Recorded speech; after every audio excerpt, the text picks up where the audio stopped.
بسم اللہ الرحمن الرحیم۔ نبوت کے تصور کے حوالے سے آج جس غلط فہمی پہ گفتگو کرنی ہے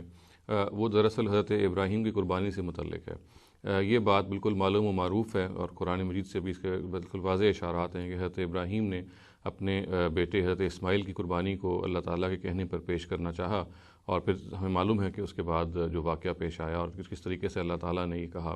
کہ وفدیناہ بذبح عظیم، یعنی اور پھر اس سے پہلے یہ کہا کہ قد صدقت الرؤیا، کہ اے ابراہیم تم نے اپنا خواب سچ کر دکھایا۔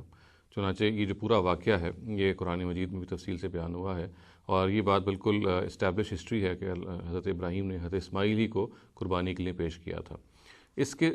برخلاف ہمیں یہ معلوم ہے کہ جو بائبل ہے اس میں حضرت اسماعیل کا تذکرہ نہیں ہے، اس میں جو نام ہے وہ حضرت اسحاق کا ہے، اور یہ ایک تحریف کی ایک بڑی واضح مثال ہے جو بائبل میں ہوئی ہے۔ چنانچہ اولڈ ٹیسٹیمنٹ میں یہ بات جہاں قربانی کا واقعہ بیان ہوا ہے وہاں پہ یہ بات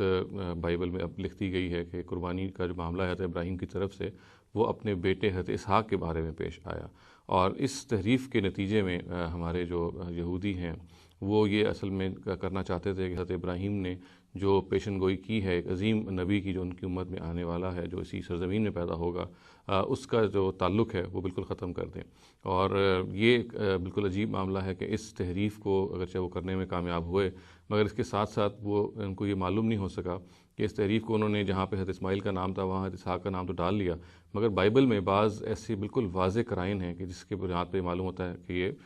بالکل ایک واضح تحریف ہے، اور خود بائبل ہی اس تحریف کی تردید کر دیتی ہے، اس جو انہوں نے تبدیلی کی ہے اس کی تردید کر دیتی ہے۔ دور حاضر کے ایک بہت عظیم محقق امام حمید الدین فرائی صاحب نے اپنی کتاب فی من هو الذبیح جو انہوں نے لکھی صدی کے شروع میں، اس میں بالکل بائبل کی روشنی میں اور خود قرآن کی روشنی میں اور تاریخ کی روشنی میں یہ بتایا کہ کس طریقے سے یہ تحریف بائبل میں کر دی گئی ہے، اور خود کس طرح بائبل ہی اس تحریف کو اگل کے پھینک دیتی ہے۔ ایک تفصیل کی کتاب ہے، ظاہر ہے قارئین کے لیے بہتر ہوگا کہ اس کا مطالعہ کریں۔ میں صرف ایک بات جو امام حمید الدین فرائی نے اپنی کتاب میں بیان کی اور خود جو بائبل ہی کے ذریعے سے اس پورے قصے کی تردید کرتی ہے،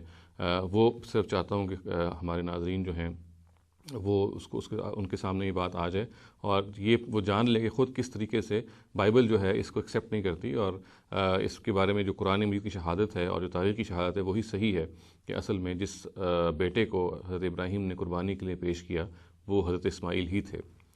دیکھیے، یہ معلوم ہے کہ بائبل میں جو کتاب پیدائش ہے وہاں پہ جو الفاظ آتے ہیں وہ اس طرح کے الفاظ ہیں کہ ہاں اللہ تعالیٰ یہ کہتے ہیں کہ میں نے تمہیں صرف اپنا تمہارا اکلوتا بیٹا ہے اس کی قربانی کے لیے کہا، اور یہ الفاظ ظاہر ہے اکلوتے بیٹے پہ تبھی بولے جا سکتے ہیں کہ جب کوئی اور بیٹا موجود نہ ہو۔ چنانچہ جو بائبل میں الفاظ آئے ہیں ظاہر ہے کہ تحریف شدہ ہیں اس کا ایک حصہ، تو وہ اس طرح سے ہے کہ تب خدا نے کہا اپنے اکلوتے بیٹے اسحاق کو جسے تو پیار کرتا ہے ساتھ لے کر موریا کے علاقے میں جا، اور وہاں کے ایک پہاڑ پر جو میں تجھے بتاؤں گا اسے سختنی قربانی کے طور پر نظر کر۔ تو یہ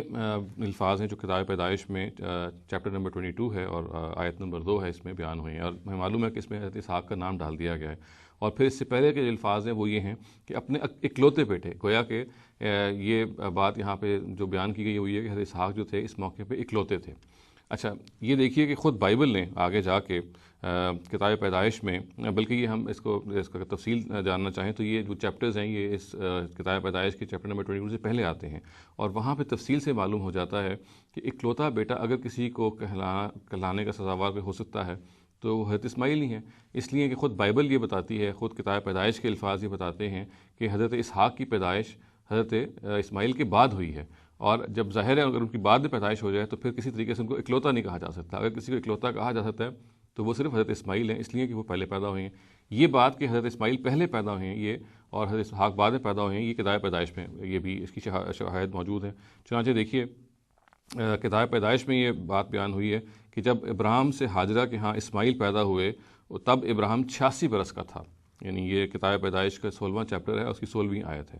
اور پھر 21ویں چیپٹر اور 5ویں آیت میں الفاظ یہ ہیں کہ جب اس کے پاس اس کا بیٹا اسحاق پیدا ہوا تب ابراہیم 100 برس کا تھا۔ تو گویا کہ یہ بالکل واضح ہو گیا کہ اگر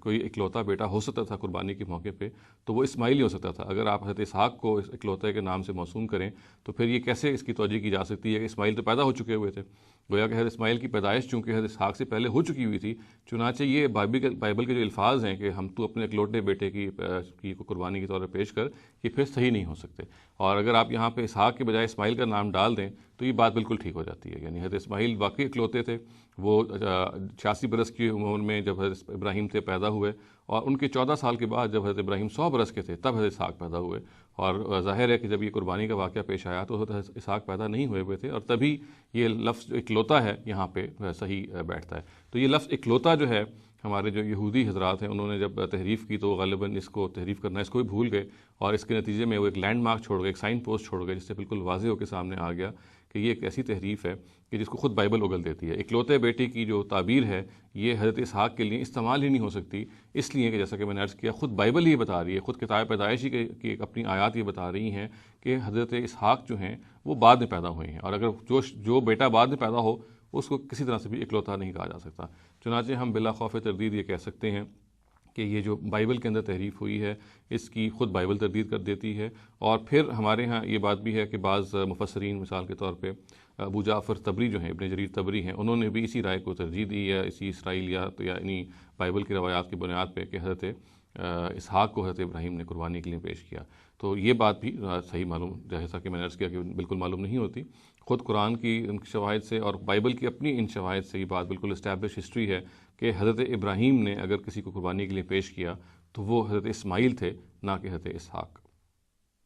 اقول قولی ھذا واستغفر اللہ لی ولکم ولسائر المسلمین والمسلمات.